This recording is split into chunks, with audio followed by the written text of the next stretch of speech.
Okay, so today is 6/28/20.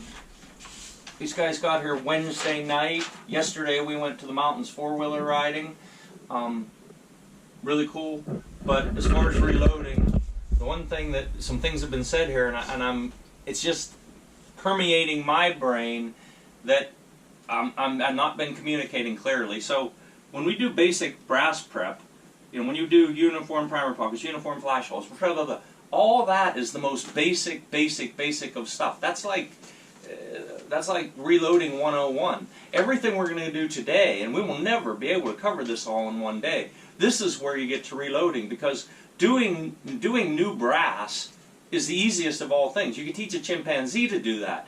But now, when we get to once fired brass, or 2 times fired brass, or 3 times fired brass, this is where you actually have to start to think and make decisions and know what you're doing. So the very first thing is, I need a gun. I need a gun and fired ammunition. Okay, so there's many different kinds of stainless, and if you don't do something to it, unless you keep after it, it will rust. There's no doubt about it. Alright, so first I need to see that ammo. Back up here. I'm telling you, you better keep those twist ties in there. You'll pick that up and it'll hit the floor, and you will have a mess. Alright, so this is your dummy round. So here's the thing. Is this it? This is what you're going home with, is loaded ammunition, right? You don't have any others, because we didn't do it, right? That's what we got to. Alright, so you got 21 loaded rounds. The bad thing is that I almost wish we'd have shot all them, but then we'd have to sit here and reload them all. Alright, so now, somehow I have to make this clear. So, we did full brass prep, blah, blah, blah. We did everything to these. We loaded them. Then we took it out. We didn't shoot them all. You should keep it. You should keep your groups of brass either as all new, all once fired, all twice fired. What I'm saying is you shouldn't mix them. So today, if we have to use this as an example, then you're going to have brand new brass and once fired brass mixed together, and that is not a good combination. So one of the things I'm going to do here really quick, just for my own curiosity to plan out what I'm going to be doing. Let me have this gun. Okay, take it. So I'm going to take Vicky, get over here. I'm going to take the firing pin out of this. And I'm showing people how to do it. Okay, don't turn it into the fired position. Now you realize I still have the ejector and I still have the extractor in this bolt face, so it's gonna not be a perfect experiment. But all I'm gonna do is I want to take one of these once fired pieces of brass. I'm gonna put it in there and I want to see how it goes back. And unfortunately, now this is very important what I'm about to say. Unfortunately, there's absolutely nothing to learn with this gun as far as doing any resizing at all. There's a lot to learn why you buy a true custom gun. And remember, we're drawing a big distinction between a custom gun that has a SAMI spec chamber in it and a custom gun that has a true minimum spec chamber. So this brass is once fired, right? I want you to see something. Just as if it was brand new. And that's why you buy a custom gun. Well, there's many reasons, but a true custom gun. So there'll be absolutely nothing to learn here as far as bumping shoulders or using a body die or resizing. There is something to learn how we're going to show what we're going to do to this brass next. And again, I wish these were all fired, because it's going to mix his new and his once fired brass, which I do not want to do. But I want to show you something. So here's with no brass whatsoever, right? No brass whatsoever, obviously, right? Here is a piece of once fired brass. I mean, just barely touching. And the thing is, that just barely touching improves accuracy. So however good this gun shot, and it shoots pretty dang good with brand new brass, it is going to shoot much better with once fired brass. Okay, that's why you buy a true custom gun with a true custom chamber. Alright, now if I was you, I'd set that right there in that corner somewhere where it's not going to fall over. Alright, and here, take your firing pin. can lay it down. Here, so. Or lay it down. Yeah, Yeah. no, take it out there and lay it down on your case. If your case is out there, do that. Go ahead, give it to him. Take it out and lay it on the case. I didn't realize it was out there. Here, take your firing pin. All right, now we gotta wait till he gets back here for a second. And something too, like when we start doing this, just We are doing this. I've got 44. We're gonna Once check your fired. guns next, So- right? But you don't have 50. Do I've you? got 44. 44, but there's still some loaded ones in that batch, right? I've got a bunch of loaded ones from both batches. Well, So all right. We have to not mix anything up here. Take that, lay it with your gun. Get your gun and bring me once fired brass. Same exact thing here. there's 2 different boxes, but there's once fired brass in both.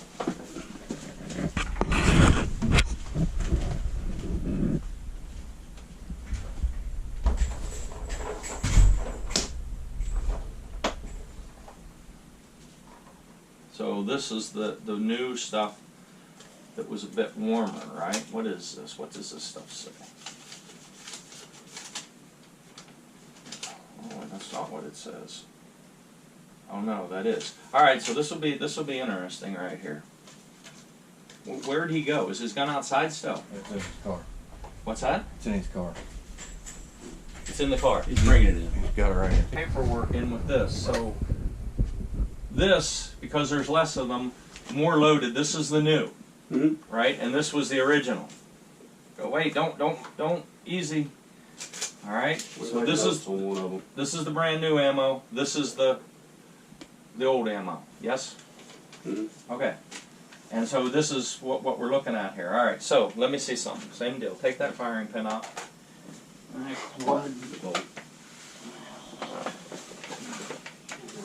mean the bolt, yes. Take the bolt out and then give it to me and I'll take the firing pin out.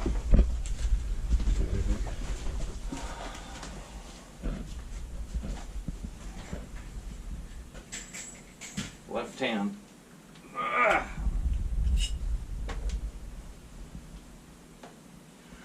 Alright, I need the gun. Wait. Okay, got it. Here's. Come on.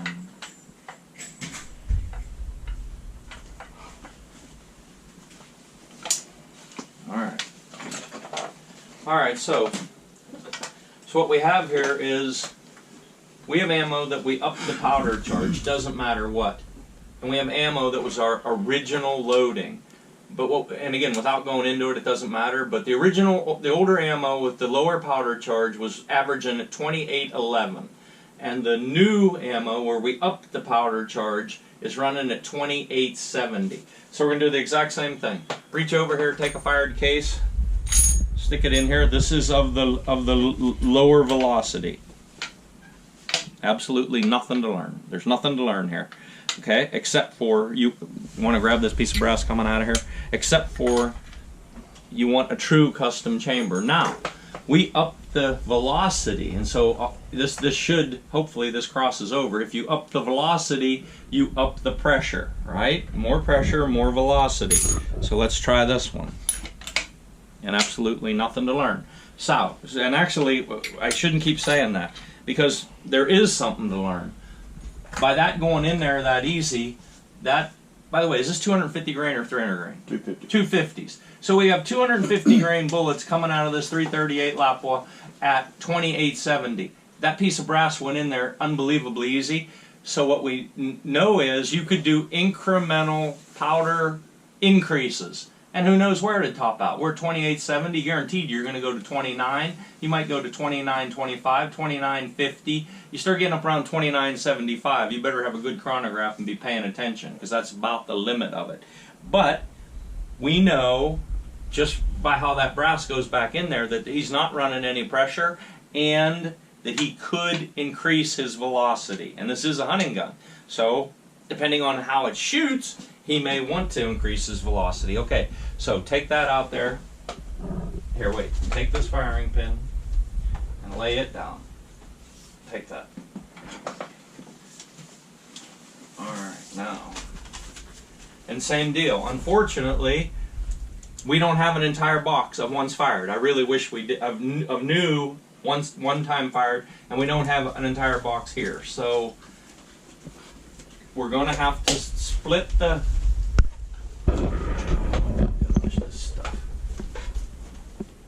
We're going to have to do something that I really don't want to do. Here, put those back in there. Take it away. Put those in there. Now, what I want is I want your ammo back.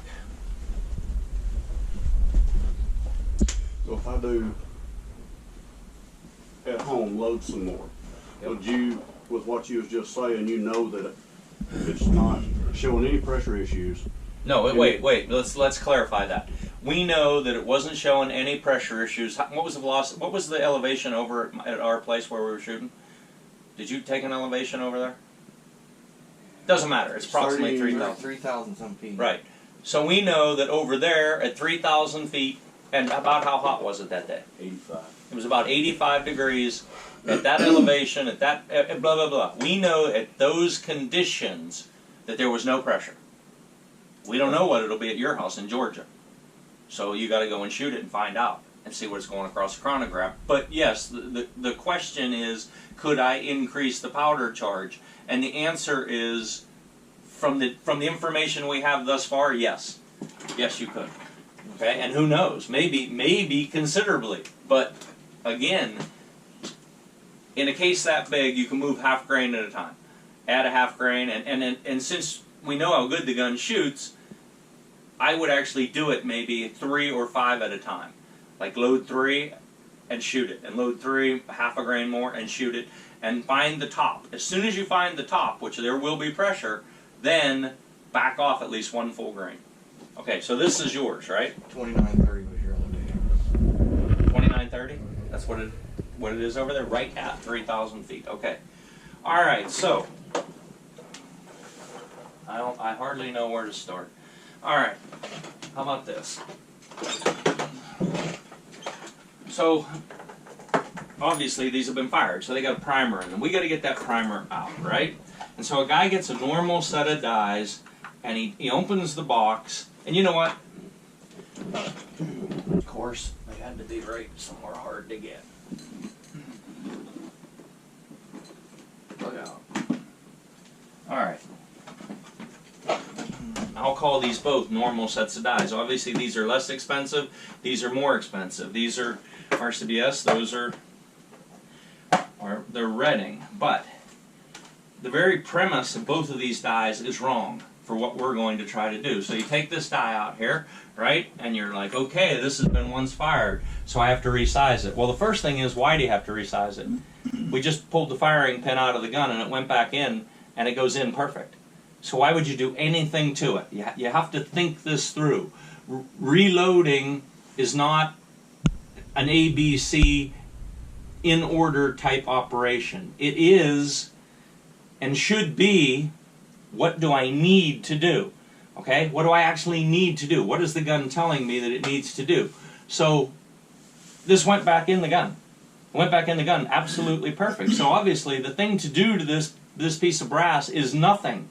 That is the very smartest thing you can do, is absolutely nothing. But you do have to get the primer out, and you have to put a new primer in, and you got to get powder in it, and you got to get bullets in it. All right, so the way a the average reloader, he reaches in, he gets his RCBS, and don't get me wrong, I'm not knocking RCBS. Okay, this is just what people do. He gets his $40 set of dies, he grabs his full-length sizer die, and he lubes this up, and he runs this into this die. Well, first of all, here, wait, I got to show you. It's easier to see. Bring the camera in here. Okay, this is an expander ball. This is a decapping pin. The idea is the pin goes down through there, which you notice right now. Okay, so at least the expander ball did drop through. So you could knock the primer out with that. But the issue here is that this case, when it goes in this die, would size the neck. And when I say size the neck, what I mean is it would radially grab the neck and push it way down. Way down. And potentially also, although you see, I'm hitting up against the neck is where I'm at. in all likelihood, this die wouldn't even do anything to this piece of brass. And that's a whole other subject we don't have time to go into. But when you run true minimum spec chambers, it's very possible that no commercial die will size the brass, because the die is bigger than the chamber, which in a SAMI spec commercial gun you buy at a gun store, it's the opposite. Usually once this blows out in the chamber, this die will more than size it down, all right? But you see right here, our piece of brass, our once fired piece of brass, is already smaller than the die. Right, but let's still say that you needed to get the primer out and you wanted to do all your stuff. So if you push that up in there, it would grab that neck and size it way down, all right? Once it sized it way down, you realize this would be in there, this would be down through there like that, it would be squished way down, and then you would drag that expander ball up through that neck and expand it back out, right? Okay, well, all that does is destroy your accuracy. That's what it does. I mean, there's a reason that the industry sets it up that way, and there's a reason most people do it that way, but it's the exact same reason that most people think that a gun that shoots 1/4 of an inch is some phenomenal type thing. It isn't. Not if the gun is built right, not if you have the right scope, not if you know how to reload, okay? You should expect 1/4 inch, right? But nobody gets it. And nobody gets it because they use stuff like this. Again, for what it is, for the way that they intend to use it, I understand. But this, you don't ever want to be using this, all right? Now, and only because I have it out, and I'm going to show you. So this, in the Redding set, here, this is what they call a body die, right? This is on the small side. But you notice, I could push that right in there. So this die is still bigger than this piece of brass, which basically means except the bump shoulders, which I don't have time to go into at this moment, there's nothing you could do. Also, with the Redding set, they do the same thing. So you got a decapping pin, you got an expander ball, right? So what they expect you to do, and let's just see how this fits in here. They expect you to do the same thing. Lube up the piece of brass, push it in there, and look. Now this is really interesting. So you see, it just drops in, right? It would do absolutely nothing to that piece of brass. But this is a bushing neck die, right? So you put bushings, hopefully I don't have to reach over and show you what bushings are. You put bushings in there to determine how much you're going to size the neck. Here, look. Again, this is enough for 10 videos, right? These are bushings, okay? And bushings come in 1/1000 increments in many, many different sizes, all right? So, look, this bushing, people are always saying, what size bushing do I need? And I realize I'm going really fast, covering a ton of ground. But obviously, that one, you don't need that one, okay? It drops right over it. And needing cheaters just really bites because I can't see what size this stuff is. I think that is